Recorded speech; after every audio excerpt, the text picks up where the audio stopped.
Hello students, I am your educator Dr. Hina Devnani and today we are going to discuss on chapter number 8 of 11th standard, that is cell, the unit of life. First of all, let us see what is a cell. A cell is a structural and functional unit of life. Why it is called as the structural unit of life? Because the cell is responsible for creating the structure of a living organism. Cells can also be considered as building blocks of living organism. All the living organisms are composed of cells. This we have seen in first chapter.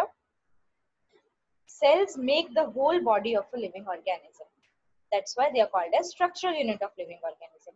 Why they are called as functional unit? Because cells are responsible for carrying out all the functions in a living organism. This sentence we have seen already. All the living organisms are composed of cells. Now, the living organisms are divided into two types. If they have a single cell, that means the whole body is made up of only one cell, these organisms are called as unicellular organisms. And the organisms who have more than one cells, like us, like humans, they are considered as multicellular organisms. You can see here two images are there. These images are of cells. Here you can see the cell membrane and here there is a nucleus. If we talk about unicellular organisms, we know that their body is made up of only a single cell. That means there is no division of labor. Like multicellular organism have different tissues, different organs for performing different functions. But unicellular organism do not have these organs. They have only one single cell. And their single cell is capable of independent existence. It can exist independently. Moreover, this single cell can also perform all the essential functions of life, like breathing, digestion, excretion, reproduction, etc. Anything that is less than a complete structure of cell does not ensure independent living. For example, virus. When virus is outside the body of a living organism, virus is considered as a non-living structure because it is acellular. This we have discussed in first chapter. It is not having a cell. So when it is outside, it is a non-living thing. Right? So anything that is less than a complete structure of cell, that cannot be considered as a living organism. Here in this slide, you can see name of some scientists are given and their role is given in the discovery of cell. The first cell was discovered by Robert Hooke. He observed the cells of cork in a primitive microscope. The microscope was not well developed like today, but it was a primitive microscope in which he observed the cells of cork. When he saw that through the slide, through the microscope, when he saw the slide, he saw some hexagonal and pentagonal structures.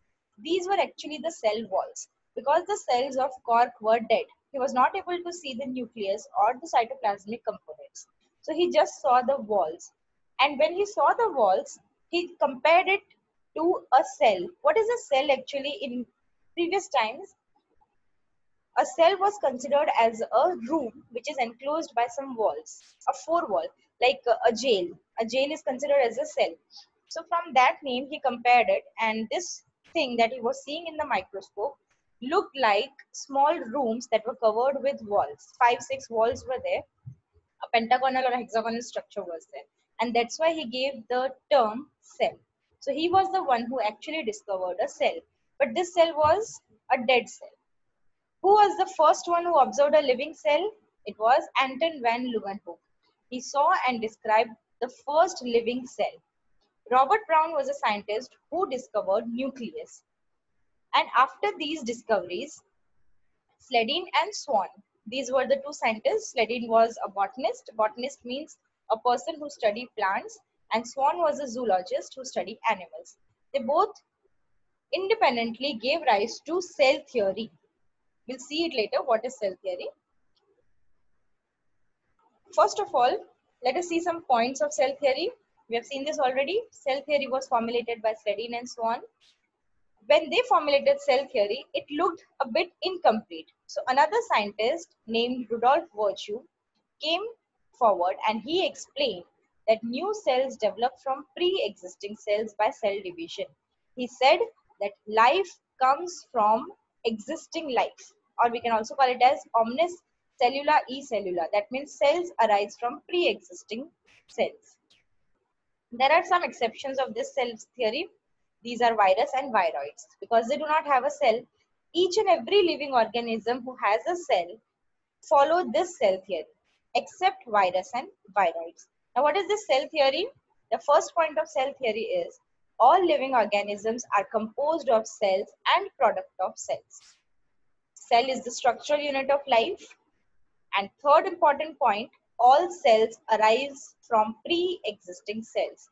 These are the three important points of cell theory, and this was given by Sledin, Swan, and Rudolf Virchow. Remember these three names as well as these three points of cell theory. Along with this, you also have to remember this, the exception of cell theory. Cell size and shape. Smallest known cell till now is the cell of mycoplasmas, or you can also call it as PPLO, that is pleuropneumonia-like organisms. Here, this is the cell of a mycoplasma. The largest known cell is the cell or the egg of an ostrich. This is the egg of an ostrich. Smallest cell in the human body is RBC, red blood cells. And the largest cell in human body is the ovum or the egg cell. Longest cell in human body is nerve cell. Even the shape of cells may vary with the functions they perform. You can see here itself. See, this is nerve cell, an elongated cell having so many processes. This is red blood cell. It is a biconcave disc-shaped cell. You can see the shape. And this is an ovum. It is a spherical shape. Similarly, muscle cells are spindle shaped. Then there are WBCs, which have different types of shapes. It is a poly-shaped like structure. So the structure of cells or the shape of cells vary with the functions they perform. We have different types or different shapes of cells in our body. Now there are two main types of cells in living organisms, that is prokaryotic cells and eukaryotic cells. Organisms having prokaryotic cells are considered as prokaryotic organisms, and the organisms having eukaryotic cells are considered as eukaryotic organisms. Now what is this prokaryotic and eukaryotic? Pro means primitive.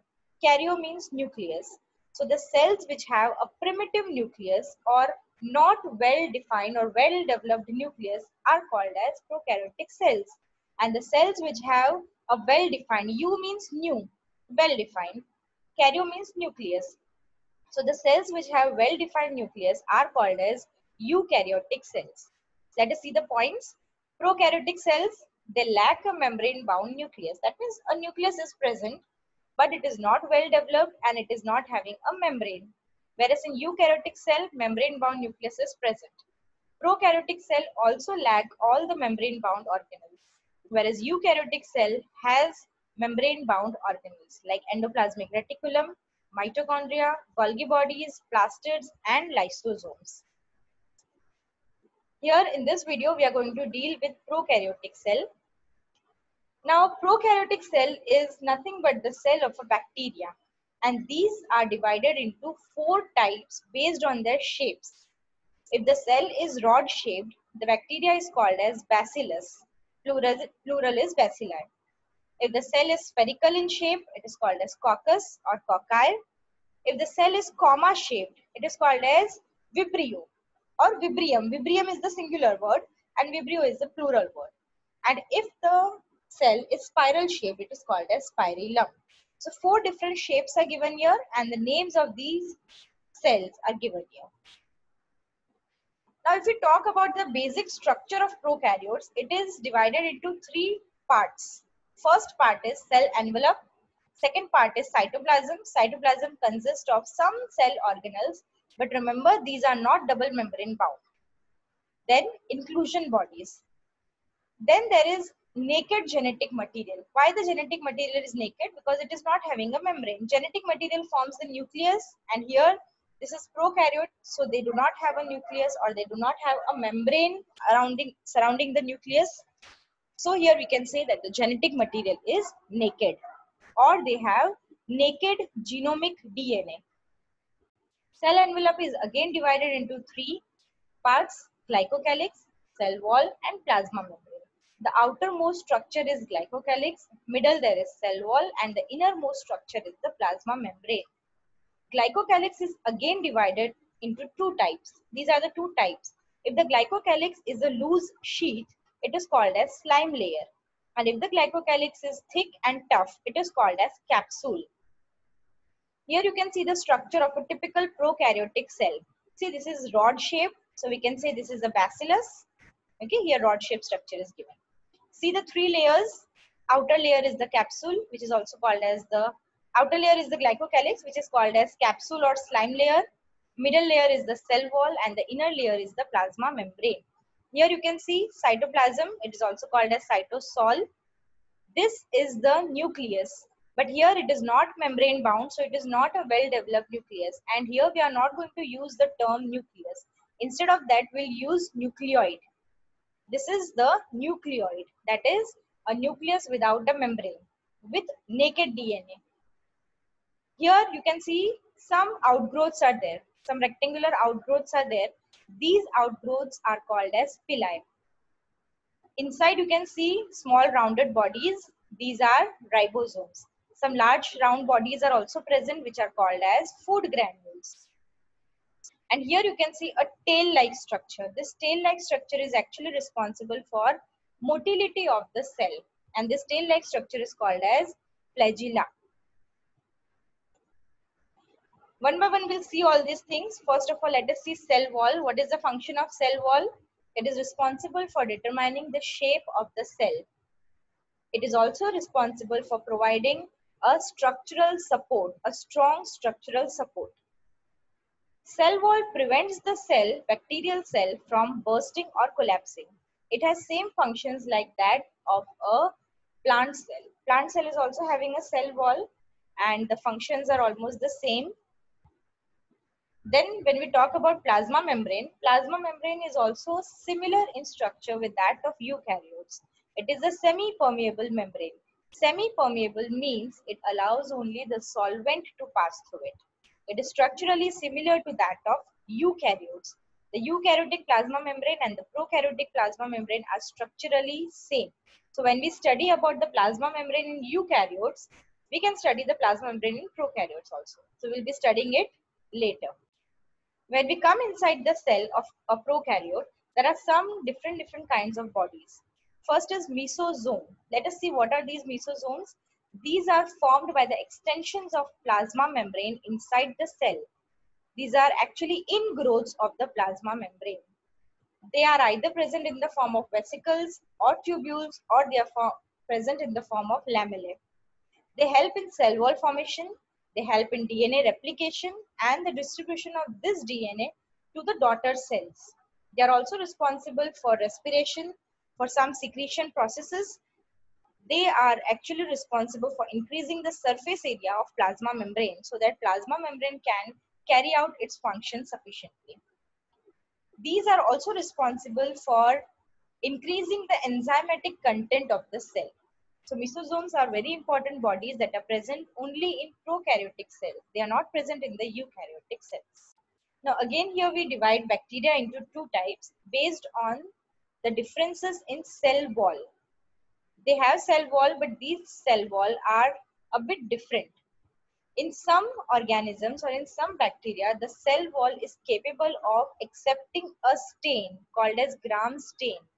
This is a stain, a dye, which is responsible for coloring or viewing the cells in a microscope in a colored way, okay, to provide color to the cells. So if the bacteria accepts this Gram stain, or if the bacterial wall accepts this Gram stain, these bacteria are called as Gram positive bacteria. And some bacteria do not take up this Gram stain, so they are called as Gram negative bacteria. So we have seen the classification of bacteria in two ways. Either on the basis of their shape, there are 4 different classes of bacteria based on their shape, or on the basis of differences in cell wall. So there are two different classes based on the differences in cell wall. Now let's see the other structures that are present in a prokaryotic cell. Other structures are chromatophores. Chroma means color. Chromatophores are colored components. They contain pigments. They are also membranous extensions into the cytoplasm. Same like mesosomes, they are present in cyanobacteria. Next is flagella. Flagella is the tail-like structure that is present outside a bacterial cell. Flagella are responsible for motility, so they are present in motile cells. They are filamentous extensions from their cell wall, and they are composed of three parts: filament, hook, and basal body. Filament is actually the tail part that we see in a cell. Hook is the connection of the filament and the cell. Basal body is present inside the bacterial cell, which forms the filament. Then there are pili and fimbriae. Pili are elongated tubular structures. Fimbriae are small bristle-like fibers. Both of these are present outside the surface of a bacteria. Their main role is attachment of the bacteria. They are also responsible for the conjugation activity in a bacteria. Then inside the bacterial cell, ribosomes are present. Ribosomes are associated with the plasma membrane of the cell because endoplasmic reticulum is not present here. So these ribosomes are associated with the plasma membrane. Ribosomes are made up of two subunits, 50S and 30S units. And when these two units are present together, they form 70S. Don't get confused here. 50 and 30 together form 80. But here we are not going to write 80. We'll be writing 70S. What is this S and all? That I'll tell you when we'll do ribosomes in eukaryotic cell. Ribosomes are responsible for protein synthesis. They are the main site of protein synthesis where RNA can be translated to form proteins. Now, if ribosomes combine together, many ribosomes combine together along with mRNA to translate mRNA into protein, they form a body which is called as polysome or polyribosome. See, this is the structure of a ribosome. This is the large subunit of ribosome. This is the smaller subunit of a ribosome, 50S and 30S. When they both combine together, they form 70S. This is the whole unit of a ribosome. When ribosomes combine together along with mRNA, which is responsible for translation, they form a body which is called as polysome. Here you can see what is polysome. Then the cell of a bacteria have some inclusion bodies. These inclusion bodies are responsible for storage of reserve material. Mostly they are present for the storage of food material. These are not membrane bound. There is no membrane system. They just lie freely in the cytoplasm. Example, phosphate granules, cyanophysin granules, and glycogen granules. Now there are some vacuoles which has gas in it. These are called as gas vacuoles. They are found in blue, green, and purple and green photosynthetic bacteria. So this was all about the prokaryotic cell. In the next video, we are going to deal with eukaryotic cell. This is a very, very important chapter, and even the prokaryotic cell part is very important. Eukaryotic cell part is a bit complex, so we'll be dealing with all the organelles in it. One by one, we'll see all the structures of all the organelles. If you have any doubt regarding prokaryotic cell, you can contact me. And before moving into prokaryotic cell, make sure that you are clear with your points of, before moving to eukaryotic cell, make sure that you are clear with all the points of prokaryotic cell. Because the comparison is very, very important. You should know the differences, the similarities in prokaryotic and eukaryotic cell. So till then, have a nice day and take care.